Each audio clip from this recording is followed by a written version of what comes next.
Soul land 3 the legend of dragon king के इस episode की शुरुआत में हम देखते हैं कि जैसे टांग वुलिंग टीचर शैन से मिलता है तो ये इसके होश उड़ जाते हैं और ये इनसे पूछता है कि टीचर शैन आखिर ये जिंग लैंड रिप्रेजेंटेटिव सिलेक्शन टूर्नामेंट में आखिर क्यों पार्टिसिपेट नहीं कर सकती है। तो टीचर शैन भी कहती है कि मुझसे मत पूछो आखिर ऐसा क्यों है, इसका कोई रीजन नहीं है, इसलिए अब जाके तैयारी करो, तुम्हारे पास ज्यादा समय नहीं बचा है। तो इस चीज को सुन के टांग वुलिंग जो होता है ये मान जाता है और चुपचाप बाहर आ जाता है, जहाँ पे इसके क्लासमेट पहले से इंतजार कर रहे होते हैं। और गुई जो होती है कहती है कि आखिर उन्होंने क्या कहा। तो टांग वुलिंग जो होता है इसे बताता है कि उन्होंने कहा है कि ये जिंग लैंड जो है ये क्लास रिप्रेजेंटेटिव सिलेक्शन टूर्नामेंट में पार्टिसिपेट नहीं कर सकती है। तो जियाओ जियाओ और गुई जो होती है दोनों ही चौंक जाती है और पूछती है कि आखिर ऐसा क्यों, इसका कोई तो रीजन होगा।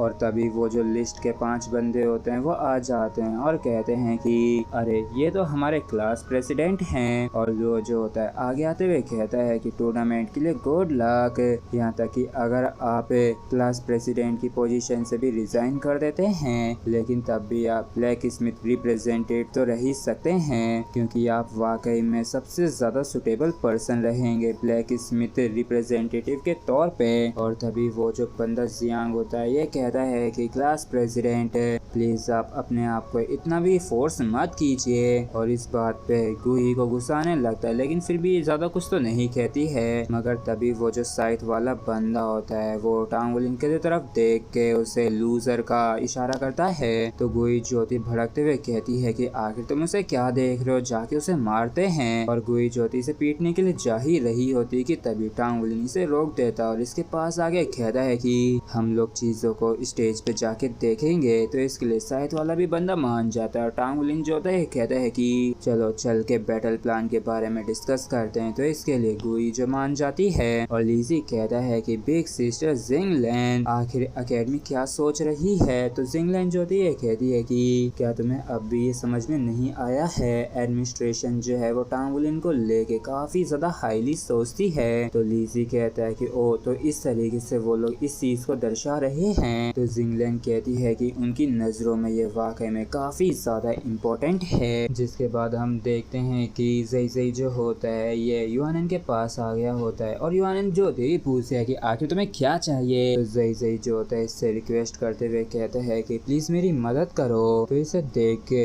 युआनन जो होती है ये थोड़ी उदास सी हो जाती है और पूछती है कि चलो सबसे पहले मुझे सारी सिचुएशन एक्सप्लेन करो। तो ज़ई जो होते है कहते हैं कि प्लीज तुम मेरे साथ स्पेयर करो क्योंकि मैं अपने आप को इम्प्रूव करना चाहता हूँ। तो युआनन पूछती है कि आखिर ऐसा भी क्या हो गया है जिसकी वजह से तुम इस तरीके से करना चाहते हो। तो ज़ई जो होता है काफी सीरियस होते हुए कहता है कि मैं तुमसे भीख मांगता हूँ, प्लीज मेरी मदद करो। तो इसलिए युआनन मान जाती है, कहती है कि चलो ठीक है। तो ज़ई जो होता है कहता है कि तुम्हारा बहुत बहुत शुक्रिया स्पेयर करने के लिए और इन सब के लिए मैं तुम्हें ज्यादा पे करूंगा। युआनन भी कहती है कि हाँ बिल्कुल तुम्हें करना ही पड़ेगा। जबकि दूसरी तरफ हम टांग वुलिंग को अपने वर्कशॉप में बैठे हुए देखते हैं और इसे अकेला बैठा देख के जिंग लैंड इसके पास आती है और कहती है कि टांग वुलिंग क्या तुम्हें अभी डिस्करेज महसूस हो रहा है। तो इस चीज को सुन के टांग वुलिंग जो होता है कहता है कि जब मेरी मार्शल सोल अवेक हुई थी तब वो ब्लू सिल्वर ग्रास थी और तब मेरे पास सिर्फ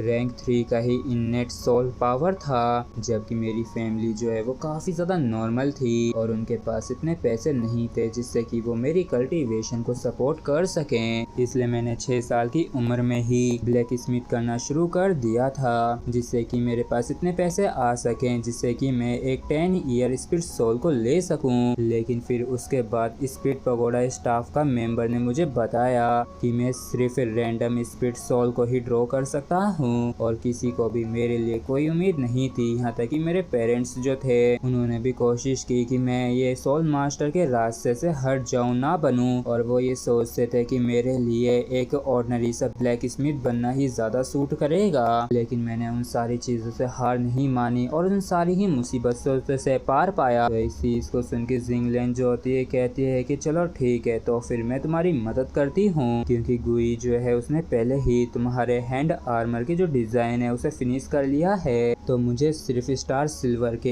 एक ही पीस की जरूरत है उसे बनाने के लिए। तो इस चीज को सुन के टांग वुलिंग चौंक जाता है और ये कहता है कि रिप्रेजेंटेटिव सिलेक्शन टूर्नामेंट के होने में सिर्फ 3 दिन ही बाकी हैं, तो क्या तुम सच में सफल हो पाओगी एक बैटल आर्मर के पार्ट को बनाने में, वो भी समय पे। तो जिंगलैन जो होती है कहती है कि मैंने तुम्हारा डिवाइन फाउंडेशन मेटल को लिया है, इसलिए मुझे ये फेवर तो लौटाना ही होगा। तो इस चीज को सुन के टांगुलिन खुश हो जाता है और कहता है कि ठीक है, मैं फिर जल्दी से स्टार सिल्वर को फोर्ज करना शुरू करता हूँ। और तभी टांगुलिन को किसी का कॉल आता है जो कि टीचर का होता है। टीचर कहते हैं कि टांगुलिन जल्दी से मेरे पास आओ मुझसे मिलने के लिए। तो टांगुलिन जो होता है जिंगलैन से कहता है कि ठीक है, अभी के लिए मैं जा रहा हूँ, एल्डर फेंग ने मुझे बुलाया है और मैं जाके देखता हूँ कि आखिर उन्हें क्या चाहिए, जिसके तुरंत बाद में लौट आऊंगा। और जब टांगुलिन टीचर के पास आता है तो एल्डर फेंग जो होते हैं कहते हैं कि मैंने सुना है जो तुम्हारी क्लास में हुआ है, और ऐसा सुनने में आ रहा है कि क्लास प्रेसिडेंट जो है वो उतना भी बढ़िया नहीं है। तो टांगुलिन जो होता है कहता है कि हाँ बिल्कुल, मैं उस पोजीशन के लिए क्वालिफाइड नहीं हूँ। तो फेंग जो होते हैं कहते हैं कि क्या तुम टूर्नामेंट को लेके कॉन्फिडेंट हो। तो इस पर टांगुली हामी भर देता है। तो एल्डर फेंग भी कहते हैं कि तो फिर ये तो काफी अच्छी बात है, क्योंकि तुम्हें अब से यहाँ से हार्डशिप का सामना करना होगा, और जब तक तुम इस मुसीबत से पार पाओगे तब तक तुम काफी ज्यादा ग्रो कर चुके होगे, और चलो इसे ले लो।